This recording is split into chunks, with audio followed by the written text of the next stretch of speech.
Brad of Full Spectrum Survival. Excellent channel, and it's linked in the description. Please visit and see what he's got to say. He has been attacked a few times as a doomer, but I would like to point out to people that as far as I can tell in 2022, he seems to be an optimist. But first, with suitable fanfare, let's journey back to 1992.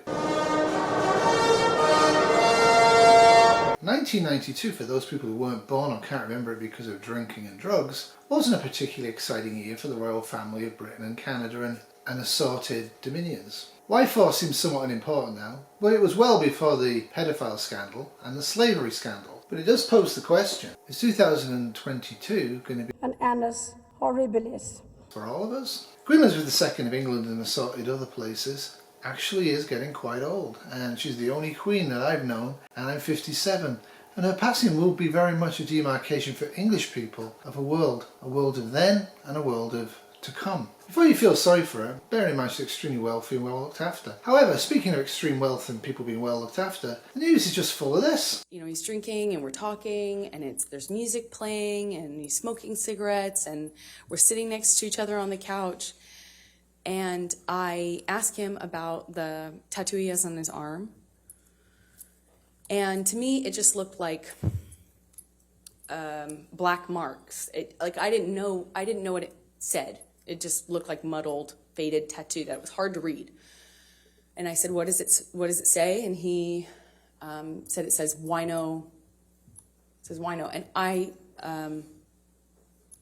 I didn't see that. I thought he was joking because it didn't look like it said that at all. And I laughed.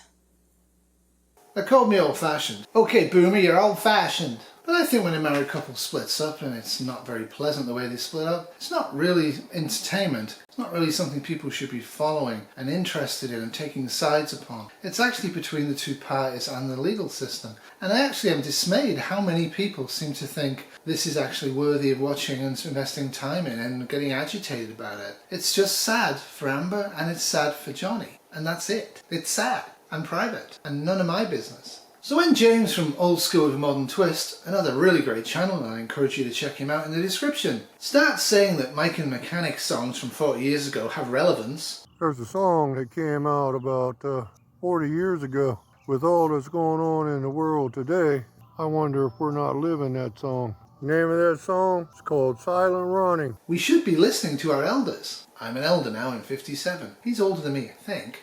Very few people online are. However, a lot of them look a lot older than me. But when you look at the lyrics from that song, and somebody like James says, you know what, I think this is really becoming more and more relevant. It wasn't 40 years ago particularly, but I'm finding it becoming relevant. You should pay attention. You should pay attention to people who have lived a long time and know what's gone before. You might be in your 30s or early 40s. You know nothing, child. A film that made me cry when I was a teenager is called Silent Running, but with starring Bruce Dern. And I'm not altogether sure if the Mike and Mechanic song was actually in the film. I don't think it was. I think I made a mistake there, James. But Silent Running, the film, made me cry. I'm not telling you anything about it, but it's a film you should watch for multiple reasons. One, it is about a human-caused ecological collapse. It's about a human response to that collapse because they don't want to deal with it. And it also features legless Vietnam vets starring as robots, and they're the cutest, nicest and most characteristic robots you'll ever see in any film ever, and all done by cardboard paint and disabled vets. I'd like to know what any one of you knows about real food. Lowell, what do you mean real food? What, out of the dirt? That's real food, isn't it? That's right. This happens to be nature's greatest gift. To a celibate, maybe. With ecological collapse imminent, with war imminent, with economic disaster imminent, with the Malthusian trap about to restart, it does bear the mind the question, why has nothing been done? Well, as they said in Silent Running. Fact is, Lowell, that if people were interested, something had been done a long time ago.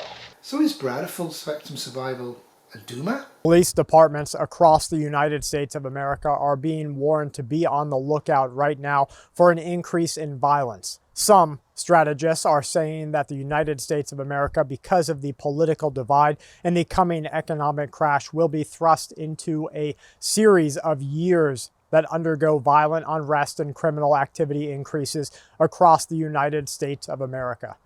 We are at threat of a world war and a nuclear event. We know that food shortages are coming and we see crisis events happening across our planet. There's a lot to unpack there, but I respect him. He's not saying stuff just to get clicks, just to get your money. I don't know if you noticed, but it's subliminal. He actually has the tag and clicks the tag that says there's paid promotion on his video. Shame on all of you out there pushing stuff without hitting that button on YouTube. Shame on you. So for those people that care, we're going to look at one newspaper, The Guardian from the United Kingdom, on one date, and we're going to look to see if there's any validity to Brad's thesis that things are pretty gloomy and we should stock up and prepare for bad times. Brad does bring news from around the world, but he tends to focus on United States of America because that's where he lives and that's where the majority of his subs are. Same for me, and I live in Canada. The focus very much in the papers and the economy and governments is on interest rates. They're expected to again be able to control the rate of inflation. This is not a given if anybody knows anything about economics, but I thought I'd nod to Brad and say, hey, America's got this disease as well. Like the Federal Reserve in America, the Bank of England does the same sort of a job in England. And they just released, actually, a report that says to expect inflation to hit 10%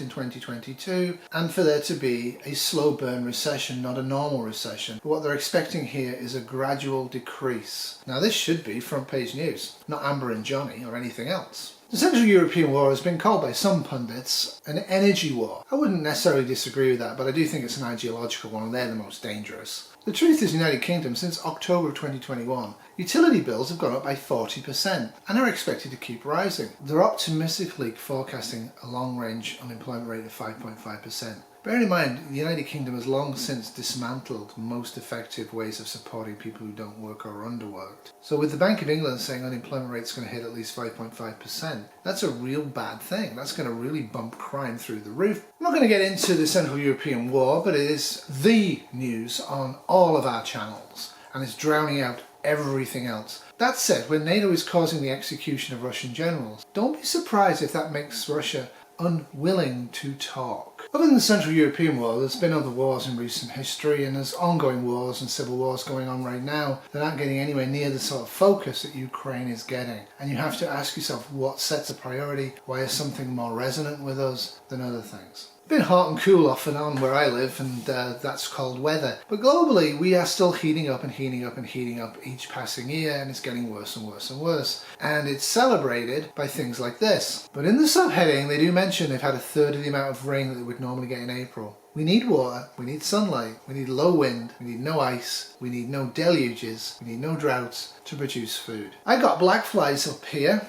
They're coming for me now. Generally speaking, around the industrialised parts of the world, insect populations are plunging. Just done a study using car number plates to collect insects over a period of time in the United Kingdom, and from 2004 to 2022, the numbers of insects that are flying in the United Kingdom has dropped by 60%. Yahoo! Kill them all! Kill them all! We depend on insects to pollinate the plants that we use to eat. The bigger birds are finding this as well. Now, some categories of birds are actually bouncing back from previous destruction from humanity, from DDT, but the bottom line here is that people are going to go in the comments and say, I've never seen wild turkeys in my area, there's loads of wild turkeys, so what are you talking about? It's nonsense. We're seeing wild turkeys in this area. They were largely wiped out. The last couple of years they've started to come back. That doesn't mean that these reports are wrong, it means that they vary locally, but the overall pattern is of course, you have this article on the same internet front page. Bad news has to be watered down, has to be micromanaged. We can't upset people, can we? So they put up an article like this. Even though we know there's a large diet for birds going on and it's getting worse, let's talk about where you can see the ones that aren't dead yet. Now, I hope you've heard about the drought going on in India and Pakistan. If you haven't, you want to have a serious look at where you're getting the news from because you're being deliberately misinformed.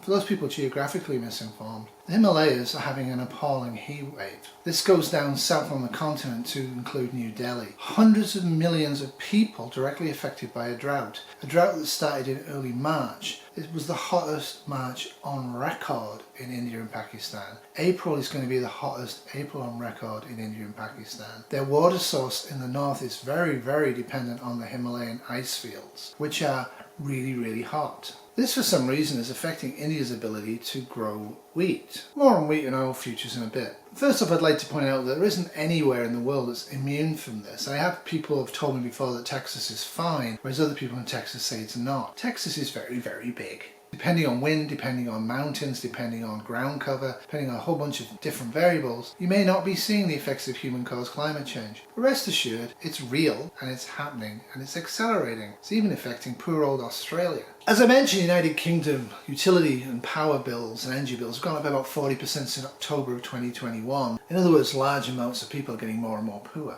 But who cares about the people? What about the corporations? They're people too under law. Why for, I don't know, but they are. Yahoo! Kill them all! Kill them all! But they're doing okay. Shell's struggling along, but it's making a bit of a crust and it's doing okay. The instability in Central Europe has allowed it to, without any additional costs, increase the cost that it's charging its customers and make a tidy sum. You might think, well, shouldn't the governments tax a little bit of this windfall profits? When told about poverty and suffering and their people, the ultra-rich politicians in the United Kingdom and other countries tell their people to shop more sensibly. In England, they told them to stop buying brand name goods. I think the poor in England long since gave up any pretense of buying the most expensive product on the shelf. The truth is, they can't afford the cheapest. Because if you tax Shell £4 to £5 billion, you take that off them and they can't give it to their shareholders, goodness me, they'll stop investing.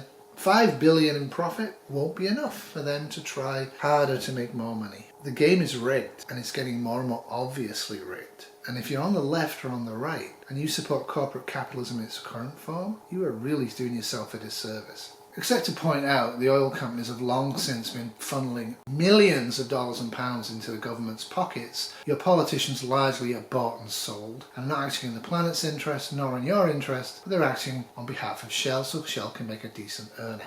Yahoo! Kill them all! Kill them all! The forecast is for wheat is going to cost 3% more.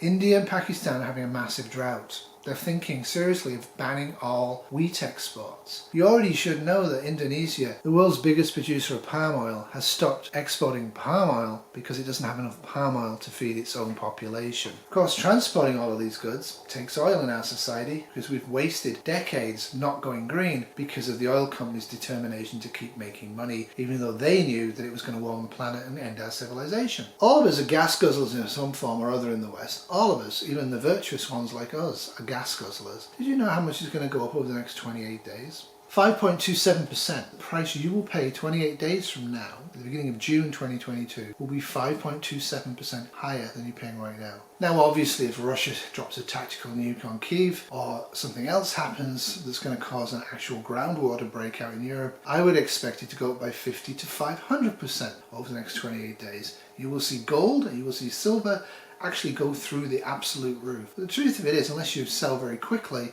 you're not going to lock in the extra wealth, because if the bombs do fly, the gold and silver you've got that's worth a ton of cash is going to be worthless. So is Brad a full spectrum survival and optimist? I would say he is. He seems optimistically determined to tell people what's really going on as far as he can with the constraints of YouTube, and he seems determined that people need to get prepping, and he spends a lot of time in his own comments and he encourages people to talk in his comments. I thoroughly advise you to go over to his channel and watch his news reports. His messaging is not my messaging, his beliefs are not my beliefs. But I think we both from separate positions have come to the conclusion that society really won't have much longer to go. We're going to be in a time of severe famine, whether it's caused by nuclear war, and I really hope it isn't, or whether it's caused by human-caused ecological collapse. The Malthusian trap is coming back in 2022. In fact, it's already started. More on that in another video. Thanks for watching. I hope you feel inspired by this video to go out there and make some preps and do some action, some actual stuff, do actual stuff that'll make any of this coming true less likely, and specifically less likely to impact you and your family in your local area as badly as it otherwise might. Get out there and do something positive for yourself and the planet. Toodles. This has been a Tiny Terry production 2022. Wolfie wishes you all well.